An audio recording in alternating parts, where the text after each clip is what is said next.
cours qui ont tendance à redresser l'humain dans son intérieur, on doit l'avouer que chez nous, maintenant c'est un échec. C'est là, tous ces cours sont devenus des cours de récupération. Quand un enfant n'a pas bien travaillé à l'école, on essaye non seulement de lui faire passer un examen par rapport à ça, mais lui faire payer un pot de vin pour que l'enfant soit récupéré au travers de ces cours. Qu'est-ce que je propose moi pour la révision de l'éducation nationale? Évidemment, le mot est dit, je suis pour la révision du système de l'éducation nationale, la révision même de la matière. L'objectif c'est quoi? C'est que mon souci veut que, à toutes les étapes, l'élève, l'étudiant, l'apprenti qui sort, puisse être utile à la nation. Partons la première étape du maternel à l'école primaire, c'est-à-dire jusqu'à 6e primaire, nous devons nous fixer un objectif, c'est-à-dire que l'élève à ce niveau, ça doit être à ce niveau, donc du maternel jusqu'à l'école primaire, c'est-à-dire 6e primaire, nous devons nous donner l'objectif de la lutte contre l'illettrisme, la lutte contre l'analphabétisation. Aujourd'hui, au niveau de la démocratie, aujourd'hui le monde évolue, je pense que la base, il faut savoir ne fût-ce que lire et écrire. Il faut être en mesure d'écouter et de comprendre, surtout la langue de travail, et pourquoi pas les langues nationales. Donc, à cette première étape, nous avons l'objectif de la lutte contre l'illettrisme, la lutte contre l'analphabétisation.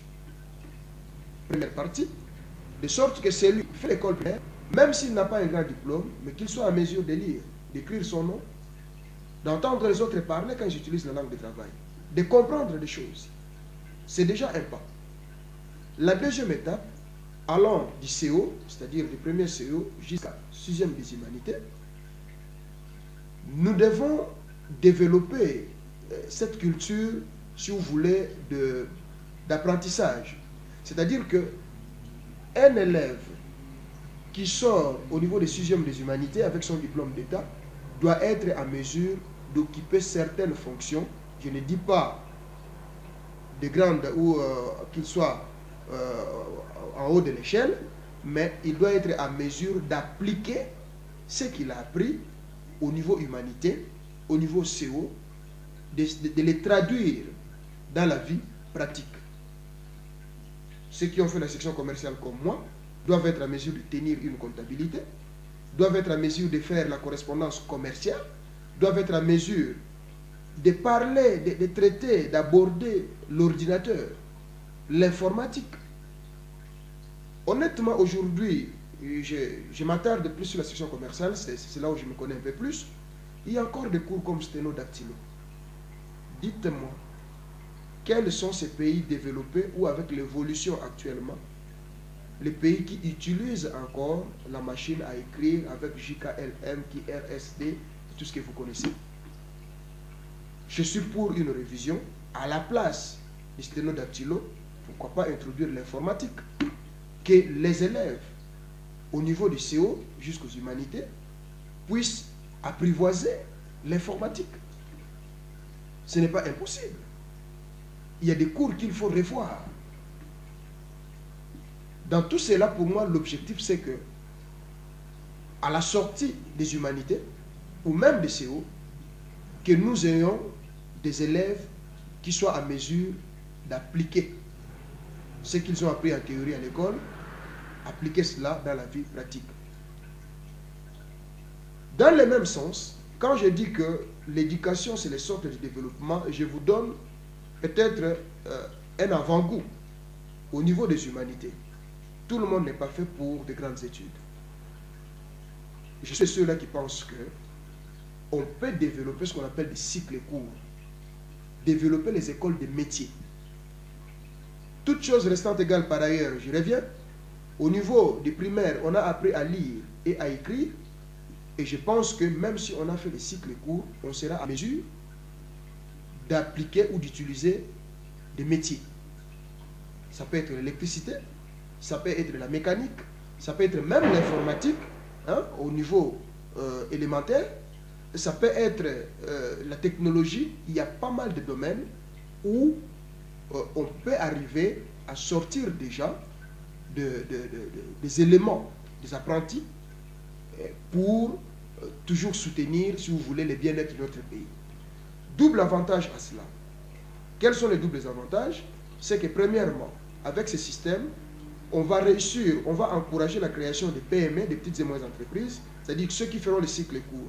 Avec les métiers, ils sont à mesure de monter des petites entreprises d'une, deux, trois, 5 personnes à encadrer pour pouvoir faire des travaux ça et là, créer des emplois ça et là.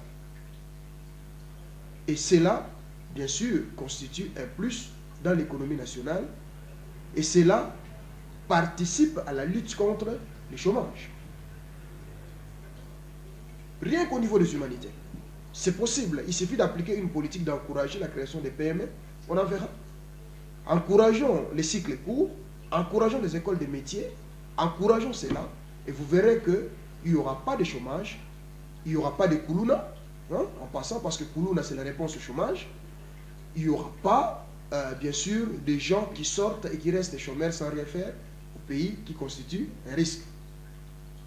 La troisième étape, c'est le niveau supérieur. Au niveau supérieur, je reviens sur ce que je dis, que pour moi, l'éducation nationale, c'est le socle du développement. C'est la base même. C'est-à-dire que nous devons aider nos étudiants, là je parle des étudiants, à être des savants. Essayer de sortir l'intelligence qu'ont nos étudiants, parce que j'ai foi à nos étudiants, j'ai foi à l'homme congolais, que c'est un savant. Il suffit d'être encadré, il suffit d'être motivé, l'homme congolais est capable de faire plus. Là, je suis convaincu. Donc, au niveau universitaire, si l'on peut essayer de valoriser notre enseignement, mettre les professeurs du côté séant, dans de bonnes conditions, des créations, je salue en passant les étudiants de l'IFASIC. J'ai vu la technologie, de quelle manière ils ont réussi avec des moyens de bord à fabriquer des choses, des badges, des choses comme ça, des compteurs, pour dire que l'homme congolais est intelligent. Je salue en passant Ikeka, celui qui a osé, qui se démerde pour créer un fusée, en RDC avec les moyens de bord. Je crois que valoriser la branche de l'éducation nationale, mettre un peu un budget considérable, cela aidera. J'ai regardé les budgets toutes les années de cette législature qui tend vers sa fin, et je vous prends même vous-même à témoin, regardez la portion qui est allouée à l'éducation nationale pour comprendre ce que vaut et ce que représente l'éducation nationale pour ceux qui étaient aux affaires.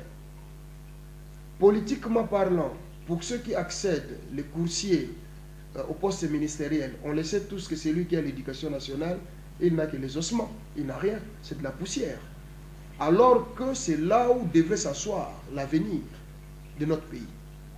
Donc, je suis pour que nos étudiants arrêtent les plagiats, mais qu'on puisse aider les étudiants à sortir leur ingéniosité, de sorte à présenter le meilleur d'eux-mêmes, qui sera l'innovation, qui portera le pays dans le monde international, comme on dit, avec des innovations, et être au top, si pas au top, mais être à la page par rapport aux autres sur l'éducation nationale. Donc, je suis pour une éducation nationale qui serait le socle et la base, la force du développement de la RDC. En sortant, en créant des PME, en même temps, en faisant sortir l'ingéniosité. Mais sortir l'intelligence et l'ingéniosité de nos étudiants, cela aussi a des avantages, bien sûr, des répercussions. Ces répercussions sont en majorité positives, notamment la création d'emplois, notamment l'évolution, les progrès de la recherche scientifique, qui peut avoir aussi plusieurs répercussions selon les domaines. Si nous allons par exemple dans le domaine pharmaceutique,